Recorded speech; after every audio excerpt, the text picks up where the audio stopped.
May chicks, complete. 1-in-1. Nakita nyo, napanood ni Jet ng bago yan. 1-in-1. Oh, 1-on-1.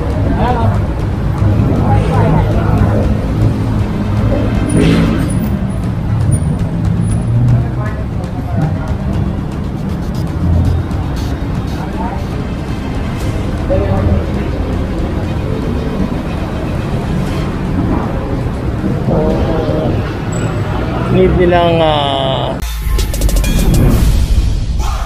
Kalsada TV.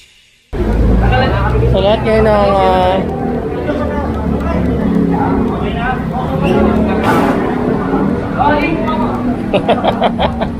sa lahat ngayon ng vendor dito ay yun, patatabihin mo na, bawal sila magtinda.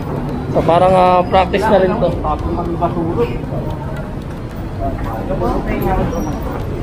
So yan, ligpit-ligpit muna sila dito. At least warning sila. Kaba na si M. Recto Cartimar. Ayan.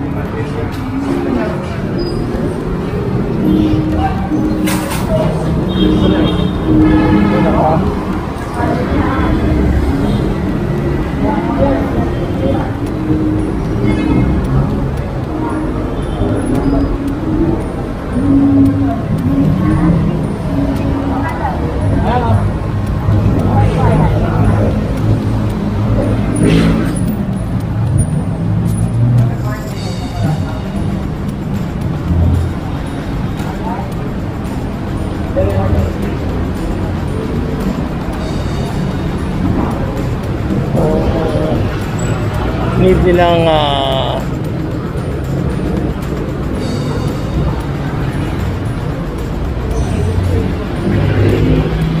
ipasok muna yung mga pamilya.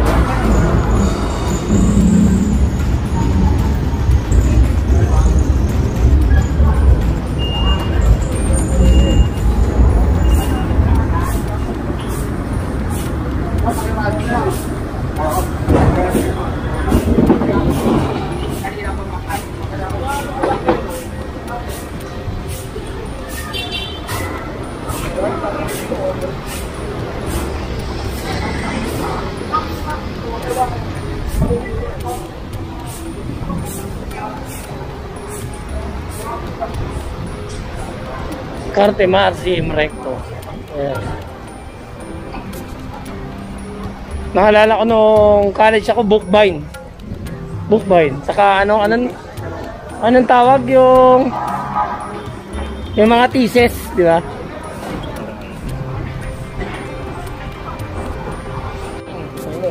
Kaya ayan, sarado yung mga kainan dito sa kahabaan ng P. Gomez Street, Quiapo, Maynila. Yan. So bukas lang yung mga pagawaan ng mga salamin. So ito kahabaan ng P. Gomez yung nilalakaran natin. Tapos at yung pinakakanto niyan ay Praon. So may mga bukas pa rin yung establishment kagaya ng mga ito pagawaan ng mga salamin. So kung magpapagawa ka ng salamin, ang poproblemahin mo naman kung paano ka makakalabas. Yan. So P. Gomez, Paterno Street na tayo. At yung iba sarado talaga, kaya parang kailangan nila iligpit kasi nga yung bawal yung pagkain.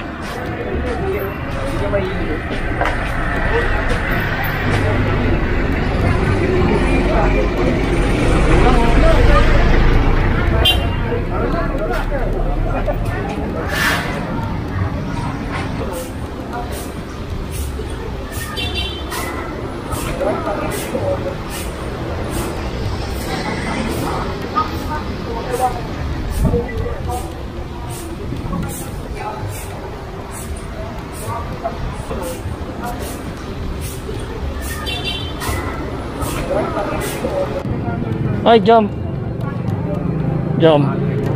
Ma'am Gina Natson. Gina Natson. Hello ma'am, ingat po kayo dyan lagi. God bless sa inyo lahat.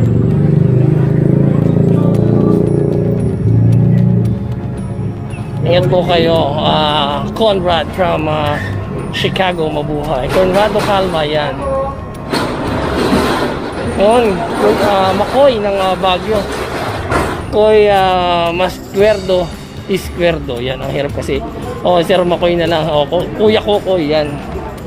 Imbag na bigat boss kalsada. Pa-shout out po boss Makoy of Baguio, sabi ni. Ingat kayo dyan, boss. Naka-ECQ kayo uli. God bless, boss, yan. Thank you. Inireklamo. Nagkaroon na ng instant na bago.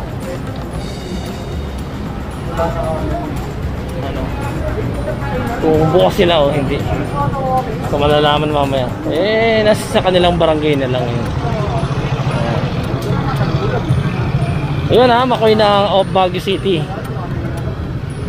Shoutout sa'yo saka dyan sa family mo. Bawal kumain at bawal dinner. Hindi po bawal dinner. Yan. Bawal lang po ika nga. Pwede naman take out lang. Bawal yung dine in. Yan.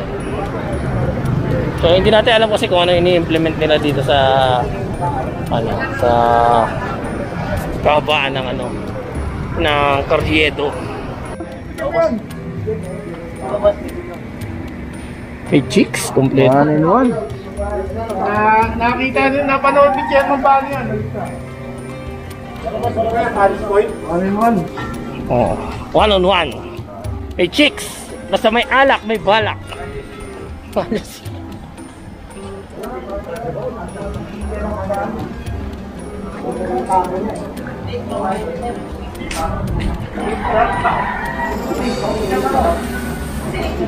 Hati na yun eh. May bawas eh.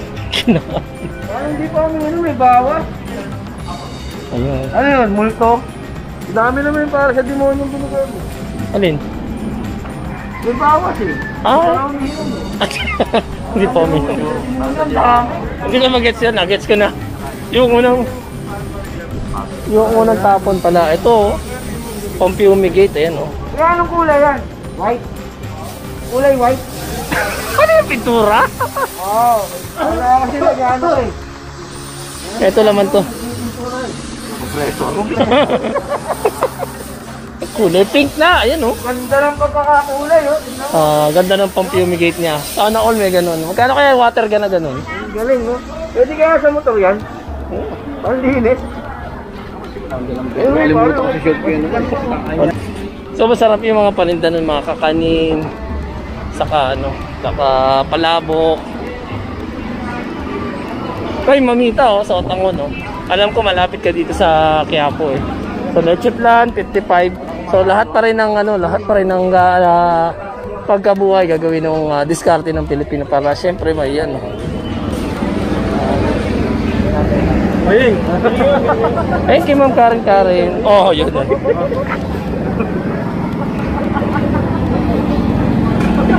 Thank you, Bato.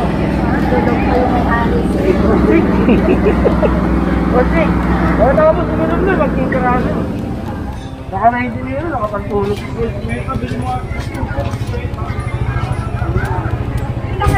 So, broccoli, ayan. Antompo. Ito, pinayagan naman sila dito kasi nga, ayan may guhit. Yan. Hi, thank you, Ma'am Karen. Sir, welcome po. Salamat.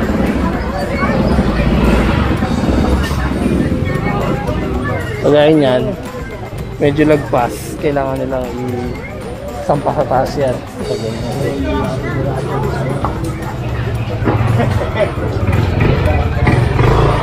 So, pag napanood ni Chairman Bani, ang karate yan sa league.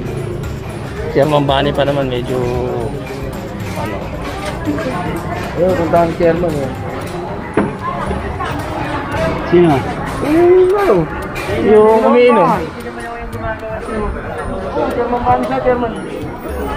Hindi lang pinag-aaral. O bawas sila ng mga payong.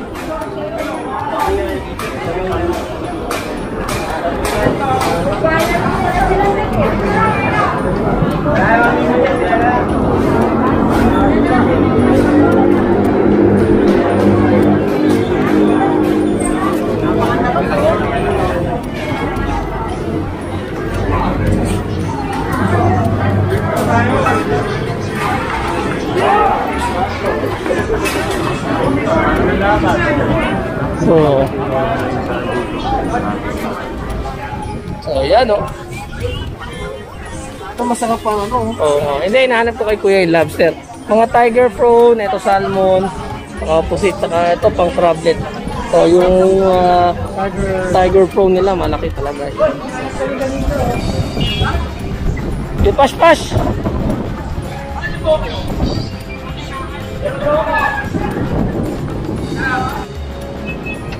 So yan, tinulungan na ng team naman nila Hawkers yung mga vendor natin. Hindi naman kailangan talaga minsan pairanin yung puro dahas. Yan.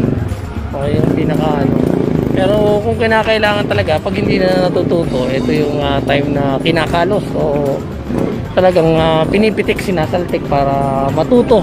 At maalala nila pa rin na hindi pwede yung ganito, yung bababuhin na yung Maynila. So kagaya noon, pinatanggal yung mga habong, dapat mga payong lang pag umuulan. Pero pag hindi naman umuulan, dapat talaga nakatiklop. Yan. So siguro napapanood naman tayo ni Yorme na kikita niya rin din to yung vlog natin o doon sa Manila PIO na may mga ganitong sitwasyon. Who knows, baka ipagutos din sa team ng Manila Hawkers na pasabihan din sila na wag muna magtinda. So hindi kasi tayo pwede makialam dito. Ang trabaho lang natin dito ay eto, ipakita sa inyo kung ano yung nangyayaring kalagayan dito sa kahabaan ng Quiapo, Maynila. Sa kanila, hayaan natin yung magdesisyon yung nakatataas. Kung ano yung pinautos na gawin, ay yun na lang po yung dapat sundin. Pag may mga ganyan clearing operation, dapat medyo distansya din kami, alerto dun sa likuran namin dahil hindi natin alam yung kung ano yung iniisip ng bawat isa. Lalo na yung mga vendor na nahahakutan. Siyempre may galit yan, mamaya manaksak na lang, mamaril yan o maghagis ng kung ano, kagaya which is nangyari kay Jom dun sa may Onyx Street, diba? Tinamaan siya ng bato dun, kung mapapanood nyo dun sa video niya.